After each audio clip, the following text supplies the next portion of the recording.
Assalamualaikum warahmatullahi wabarakatuh. Kami dari kelas 10 kelompok 2 akan mempresentasikan mengenai proyek tugas besar kami di semester 2 ini. Jadi ini ada file yang akan kita pakai, file zip. Nah, ini file zipnya itu sesuai dengan yang kita kirimkan di Gform pengumpulan tugas. Bisa dilihat di sini last modified-nya itu hari Senin 1 Mei 2023 jam 11.16 PM. Oke, kita unzip dulu.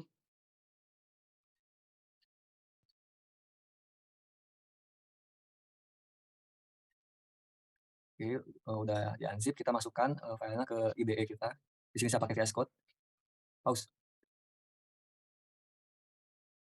Jadi untuk memulai program kita bakal nge-load dulu.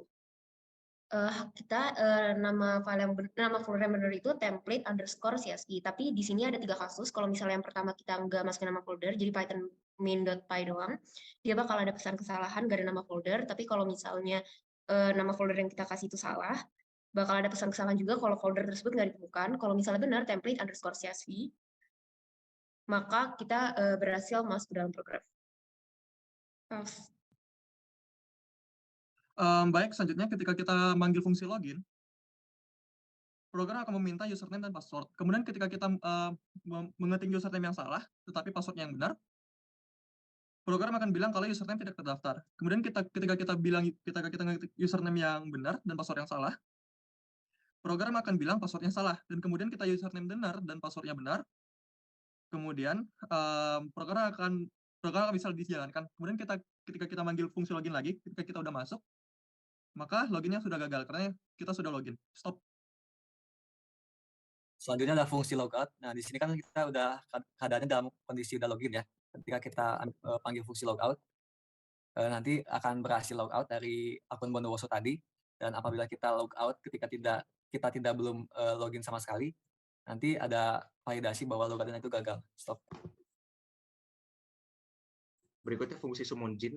Jangan hanya dapat dashboard oleh Bondowoso. Kalau kita username Roro, maka akan gagal. Kalau kita login sebagai Bondowoso, maka akan berhasil. Nah, kalau kita jalanin fungsi summon jin, maka akan berhasil. Nah, kalau kita milih nomor selain 1 atau 2, misal 3, maka dia akan loop sampai berhasil. Misalnya kita pilih 1, nah dia akan memasukkan username jin, masukkan misalnya jin 1 tes. Oke, passwordnya adalah pas jin 1.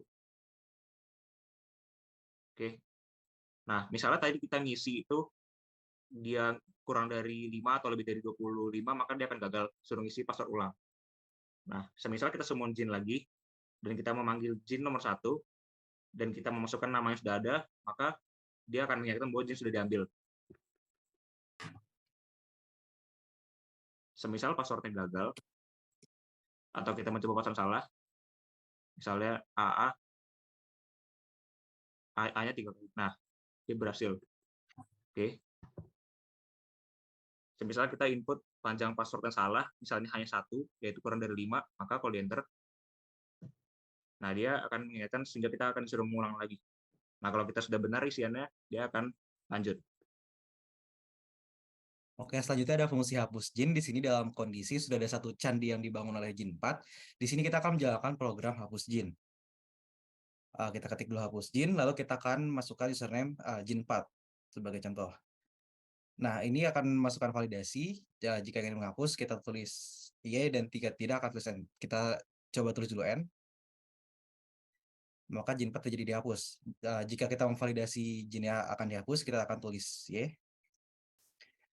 Maka jin 4 telah berhasil dihapus. Jika jin tersebut adalah jin pembangunan sudah membangun candi, jika dihapus maka candi tersebut akan terhapus juga. Dan di sini juga terlihat sudah tidak terdapat jin 4, dan jika kita masukkan laporan jin, sudah tidak ada jin yang terbangun dan jin pembangunnya juga berkurang 1. Pause. Scroll ke atas dulu dari. Dapat dilihat di sini sudah ada jin terrajin dan jin termalas, yaitu jin 4, artinya sudah ada candi yang dibangun. Jika kita scroll ke bawah untuk test case-nya setelah dihapus, jin terrajin dan jin termalas yaitu 0, dan laporan candi juga tidak ada. Itu artinya jika jenis tersebut sudah dihapus, maka candinya juga akan ikut dihapus beserta jinnya. Berikutnya adalah ubah jin. Program ini hanya dapat diakses oleh Bondowoso. Oke, jalankan ubah jin. kita akan mengubah jin tester, ya, kita pencet yakin, maka dia akan mengubah menjadi pengumpul. Kalau kita ubah jin lagi, jin tester, maka dia akan mengembalikan menjadi jin pembangun lagi. Kalau kita mengubah jin tester, ya, kemudian kita pencet tidak yakin atau end, maka akan dibatalkan. Dan seandainya dibatalkan, maka akan menunjukkan bahwa tipe jin akan tetap, yaitu pembangun. Semisal username adalah Roro, maka kalau kita dengan ubah jin, program ini akan gagal. Baik, apabila fungsi F06 itu ketika diakses oleh bukan jin pembangun, misalkan diakses oleh Roro, dan kita ketik bangun, kita panggil fungsinya, maka program ini tidak dapat diakses. Stop. Baik, di sini kita bisa lihat kalau laporan candinya itu, yaitu candinya 1 kurang dari 100. Stop. Baik, setelah status kita sebagai jin pembangun, ketika kita manggil fungsi bangun, maka stop. Baik, ketika dipanggil bangun, maka ketika bahan bangunan tidak mencukupi, maka candi tidak bisa dibangun. Stop.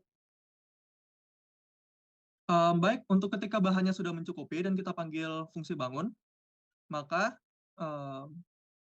candi akan berhasil dibangun, dan kemudian ada tampilan sisa candi yang perlu dibangun. Stop. Baik, ketika candinya sudah mencapai 100, stop. Baik, ketika candinya sudah mencapai 100, ketika kita bangun lagi, candi akan tetap berhasil dibangun, akan tetapi datanya tidak akan dimasukin, alias sisa candi yang perlu dibangun tetap 0. Stop. Selanjutnya ada fungsi kumpul. Fungsi kumpul ini hanya bisa diakses oleh jin pengumpul. Ketika diakses oleh Bondowoso, fungsi tidak akan dipanggil. Ketika sudah mengakses dengan jin pengumpul, lalu kita input kumpul, jin 1 akan mengumpulkan barang-barang sesuai dengan RNG. Jadi jumlah-jumlah dari pasir batu air ini akan sesuai dengan RNG yang ada. Stop. Selanjutnya batch kumpul sama bangun. Jadi yang boleh mengerahkan jin itu untuk bangun sama kumpul cuman Bondowoso. Jadi kalau misalnya diakses sama user lain, terus kita ketik batch kumpul, dia nggak bakal nerima karena cuma dapat diakses Bondowoso. Stop. Lalu kalau misalnya kita ketik batch kumpul di user Bondowoso, maka jin akan dikerahkan untuk mengumpulkan bahan, dan ini RNG, jadi setiap jin itu berbeda jumlah yang dikumpulkannya. Terus kalau misalnya batch bangun, maka jin akan dikerahkan untuk membangun candi, dan berhasil karena tadi udah mengumpulkan bahan dan bahan itu cukup. Stop. Lalu kalau misalnya bahannya nggak cukup, kalau misalnya kita ketik batch bangun, maka jinnya dapat dikerahkan tapi bangun tetap gagal karena bahannya nggak cukup. Stop. Nah, sekarang keadaannya kalau misalnya nggak ada jin pembangun dan jin pengumpul, kalau misalnya kita klik batch kumpul, kita ketik batch kumpul, maka kumpul akan gagal karena nggak ada jin pengumpul. Sedangkan kalau misalnya kita ketik batch bangun, karena nggak ada jin pembangun, maka bangun juga gagal. Jadi semua harus di-summon dulu. Stop. Oke, untuk selanjutnya ada fungsi laporan jin. Di sini kondisinya di file CSV kita ada 2 candi yang sudah dibuat, dan pembuatnya adalah jin AW dan jin AW2. Sini kita akan coba memanggil fungsi laporan jin.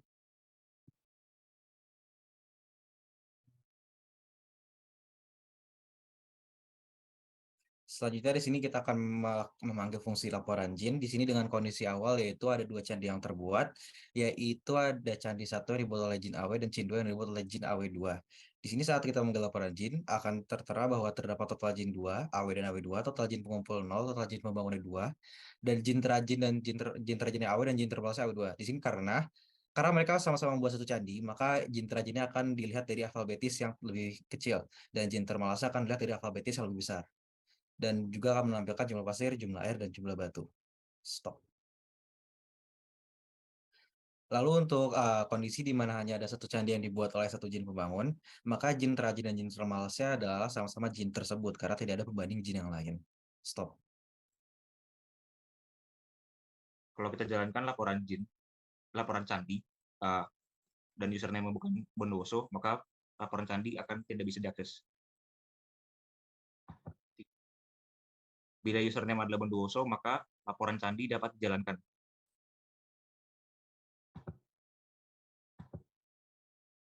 Bila hanya terdapat satu candi, maka candi termahal dan candi termurah hanya dia saja. Bila masih dalam kondisi awal, maka laporan candi akan menampilkan data berisi 0 dan ID candi termahal dan termurah tidak ada. Semisal kita sudah melakukan pengoperasian bikin candi atau buat candi dan sebagainya, maka program akan menampilkan hasil dari array yang sudah ada. Seperti berikut, menampilkan ID candi termahal dan ID candi termurah, dan juga tata candi dan juga pasir, batu, dan air yang digunakan. Baik, fungsi hancurkan candi hanya bisa diakses oleh Roro. Apabila kita diakses oleh Bondowoso, maka akan terjadi sebagai berikut. Maka program tidak dapat dijalankan. Stop. Baiklah, apabila dijalankan oleh Roro, program akan menanyakan masukkan ID candi. Apabila ID candinya salah, misalkan dimasukin 4, ya, maka program bilang tidak ada dengan ID candi tersebut. Baiklah, kemudian ketika kita masukkan ID candi yang benar, misalkan 1, ya, kemudian program akan bilang memvalidasi, menanyakan kita untuk bilang iya atau tidak. Kemudian ketika kita ketik N, maka candi akan gagal dihancurkan. Kemudian ketika kita ketik Y, maka candi akan berhasil dihancurkan. Stop. Baiklah, ketika kita masukin ID candi-nya lagi, maka candi tersebut tidak terdeteksi. Maka tidak ada candi dengan ID tersebut. Stop. Selanjutnya ada fungsi ayam berkokok. Ayam berkokok ini hanya bisa diakses oleh Roro Jonggrang. Ketika diakses oleh selain Roro Jonggrang nggak bakal bisa. Di sini langsung saja masukin ayam berkokok. Nanti di terminal akan terlihat siapa pemenangnya dan jumlah candinya. Ketika jumlah candinya kurang dari 100, berarti Roro Jonggrang itu akan memenangkan permainan. Ketika lebih dari 100 atau 100, berarti Bondowoso yang akan memenangkan permainan. Lalu ketika sudah di input ayam berkokok, akan otomatis keluar dari terminal juga, dari programnya. Stop. Lalu untuk fungsi berikutnya itu save. Di sini langsung aja kita tes. Kita ketik save. Kita masukkan nama folder, contohnya folder test.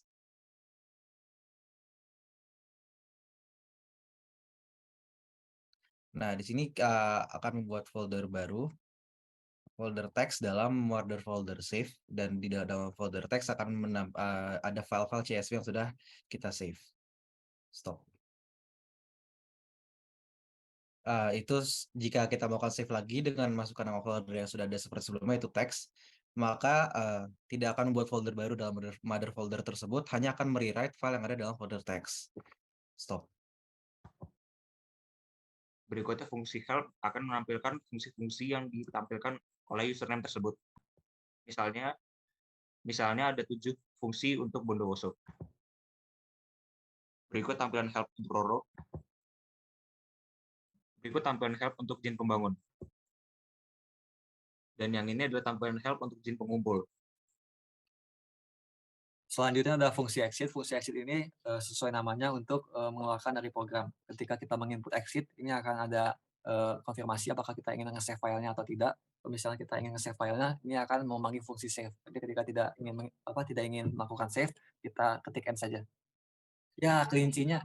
Dan ini ada animasi gitu ketika berhasil keluar dari program. Stop. Selanjutnya ada bonus RNG. Di sini ada banyak angka acak. Di sini saya menentukannya sebanyak 9.999. Lalu ada 2 randoms di sini. Ada yang pertama ini menghasilkan rentang angka acak dari 0 sampai 5. Kalau randoms yang kedua ini angka acak dari 1 sampai 5. Stop. Sekian presentasi video demo kita tentang tugas kami. Wassalamualaikum warahmatullahi wabarakatuh.